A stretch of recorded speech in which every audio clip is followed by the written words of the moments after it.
বিশ্বকাপে এর আগেও খেলেছেন তানজিম হাসান সাকিব। অনূর্ধ্ব ১৯ দলের হয়ে বিশ্বকাপ জেতার অভিজ্ঞতাও রয়েছে তার। ২০২৩ ওয়ানডে বিশ্বকাপেও ছিলেন তিনি। এবার টি-টোয়েন্টি বিশ্বকাপেও দলে জায়গা করে নিয়েছেন এই পেসার।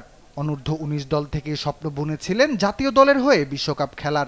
সেজন্য নিজেকে তিলে তিলে তৈরি করেছেন সাকিব। আমি যখন আন্ডার-19 ক্রিকেট খেলি তখন থেকে আমার টার্গেট ছিল যে আমি ইন্টারন্যাশনাল ক্রিকেট খেলবো। কখনো আমার কনফিডেন্স কখনো কম কাজ করে নাই যে না আমি ইন্টারন্যাশনাল ক্রিকেটে পারবো না। আমি এভাবে নিজেকে রেডি করছি ইন্টারন্যাশনাল ক্রিকেটের জন্য যে না আমার ওইখানে গিয়ে ডমিনেট করা লাগবে। ছিমছাম গড়নের পেসার তানজিম। অন্যদের মতো নেই উচ্চতা, তাই স্কিল অর্জনে বাড়তি সময় দিতে হয়েছে টাইগার এই পেসারকে। এজ এ পেস বোলার হিসাবে আমার হাইট 6 ফুট না, তো ওই হিসাবে আমার আলাদা স্কিল অবশ্যই থাকা লাগবে।